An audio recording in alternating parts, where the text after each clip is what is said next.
É o poema do Fernando Pessoa, que ele fala do menino Jesus, né? Sua visão do que seria Jesus Cristo, né? Ficou até famoso pela declamação da Maria Bethânia. Se procurar aí na plataforma, tem. Ele é muito declamado, mas é pouco falado sobre a respeito desse poema, né? Vou tentar fazer alguns comentários breves. Não há como ler na íntegra, porque é enorme o poema, tem mais de 3 páginas. Não tem título, só alguns trechos e alguns comentários a respeito dele.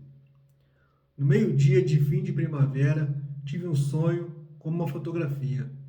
Vi Jesus Cristo descer a terra, veio pela encosta de um monte, tornado outra vez menino, a correr e a rolar-se pela erva, e a arrancar flores para as deitar fora, e a rir, de modo a ouvir-se de longe. Ali fala, tinha fugido do céu, era nosso demais para fingir de segunda pessoa da Trindade. Veja que ele prega toda essa desmistificação da figura de Cristo, né? E as 3 pessoas da Trindade, né? Pai, Filho e Espírito Santo.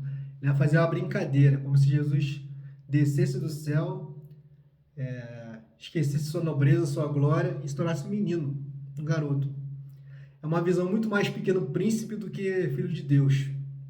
É como se a pessoa quisesse cultivar a ingenuidade de Jesus Cristo. Ele quer um Jesus Cristo pueril, inocente, cândido. Eu vejo isso como o seguinte: Fernando Pessoa perdeu o pai muito jovem. O pai dele faleceu quando ele tinha 5 anos de idade. E morreu também uma das irmãs dele também, quando ele era criança. Então a saudade, o luto sempre esteve presente na vida dele. E ele foi estudar fora, em Durban. Ele foi educado na língua inglesa também. Então ele sempre teve esse sentimento de exílio, exílio de si mesmo e da pátria. E Fernando Pessoa cantou muito a pátria, né? Um dos poemas dele mais conhecidos é O Mar Salgado de Portugal, né? Tudo vale a pena, se a alma não é pequena. Ele fala muito de Portugal. Na revista Orfeu, ele praticamente voltou esse saudosismo das glórias passadas de Portugal. E nesse poema, ele quer um Jesus criança. E não é muito falado na Bíblia a respeito da infância de Jesus Cristo, né? Tem apenas um versículo do qual Jesus se perde dos pais e é achado na sinagoga, né, conversando com os mestres. A Bíblia não fala muito da infância e juventude de Jesus Cristo. E veja que como Fernando Pessoa teve esse lapso, essa ausência paterna na vida dele, a mãe dele se casou de novo depois, mas era um padrasto distante. Ele o tempo todo estava viajando, estudando, ele sempre foi um exilado dentro de si mesmo, na família. Sempre se debruçou a cultura e a poesia. E a mãe dele também fez um poema quando o marido morreu, que se chama Triste Só. Tem na biografia de Pessoa, fala um pouco sobre isso. Aqui tem entrevistas sobre parentes de Fernando Pessoa, fotos, reportagens. Essa veia artística já estava na família, então a mãe dele também escrevia alguns versos. Desde pequeno ele tinha essa questão do verso, do luto e da saudade. Então veja como isso influenciou de fato nessa visão desse poema, né? E aí tem várias pessoas, várias passagens interessantes. A criança nova que habita onde vivo, dá-me uma mão. A criança eterna, acompanha-me sempre. E ele fala que quer embalar Jesus Cristo, embalar seu sono. Ele dorme dentro da minha alma e às vezes acorda de noite e brinca com os meus sonhos. Vira uns de perna pro ar, põe uns em cima dos outros e bate as palmas sozinho, sorrindo para o meu sono. O sono também e o sonho está sempre presente nos versos de Fernando Pessoa. Nesse caso aqui, Alberto Caeiro, né? Um dos heterônimos dele. Mas é um alter ego dele, também é Fernando Pessoa. Não há como fugir. Obra e artista, poeta e poesia, de alguma forma está ligada. A teoria literária procura separar eu lírico do poeta, mas não adianta.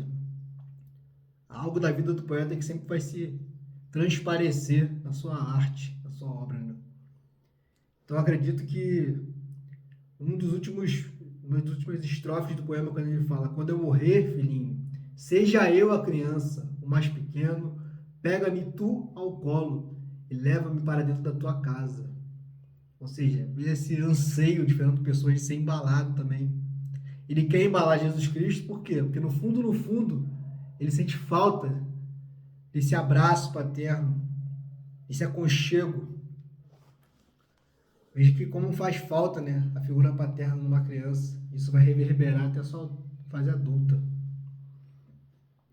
Então é tipo, uma visão meio que egoísta. Ele quer o Jesus Cristo só para ele. Ele não quer o Jesus Cristo, pessoa da Trindade. Ele quer o Jesus Cristo dele, né, criança. Né?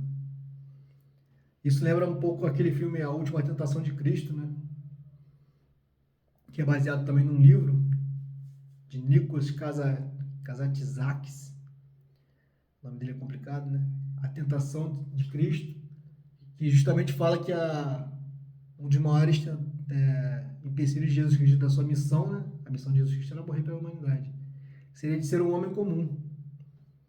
Jesus foi tentado a ser um homem comum, não morrer, ter uma família, ter filho, ter esposa, viver no lar, ser um carpinteiro.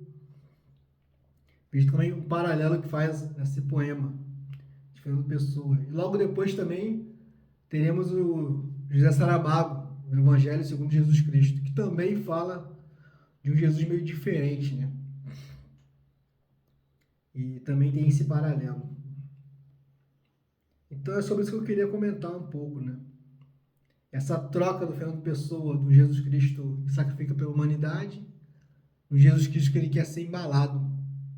Que ele quer embalar o sono dele e também quer ser embalado por ele. É uma visão muito bem individual, né? E curiosa de Fernando Pessoa.